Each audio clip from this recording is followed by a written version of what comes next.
தமிழக அரசின் தலையில் ஓங்கி நறுக்கு நறுக்கு நறுக்கு என்று கொட்டியதை முதல்வர் அவர்கள் மறந்துட்டாரா?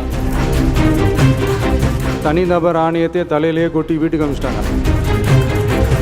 உண்மை நிலையை தெளிவுபடுத்தத்தான் அப்படின்னு ஏதோ இந்த சட்ட ரீதியாகவும் சத்தியத்திற்காகவும் நடந்தது போல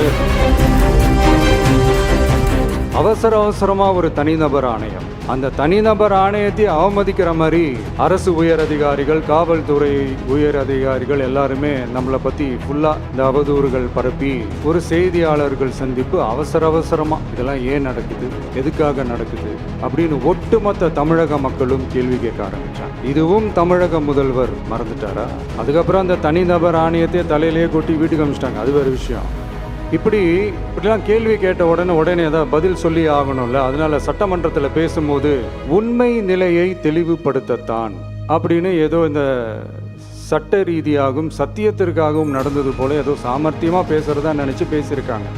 இப்படி ஒரு 50 வருஷமா பொது வாழ்க்கையில் இருக்கிற முதல்வர் அவர்கள் சொன்னது எவ்வளவு பெரிய ஒரு வடிகட்டின பொய் சப்பை கட்டுன்னு நான் சொல்லலை, உச்ச நீதிமன்றம் சொல்லியிருக்கிறாங்க. அவங்க சொன்னதெல்லாம் கொஞ்சம் என்னன்னு கொஞ்சம் லைட்டாக பார்ப்போமா? The comments which have been made before the media by the top officers of the police department may create doubt in the minds of the citizenry on impartiality and fair investigation.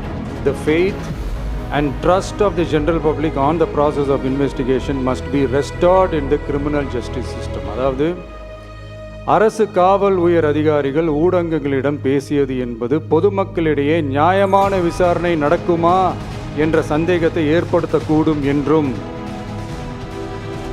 நியாயமான விசாரணை மூலமே அந்த சந்தேகத்தை மீட்டெடுத்தே ஆக வேண்டும் என்றும் உச்சநீதிமன்றம் தமிழக அரசின் தலையில் ஓங்கி நறுக்கு நறுக்கு நறுக்கு என்று கொட்டியதை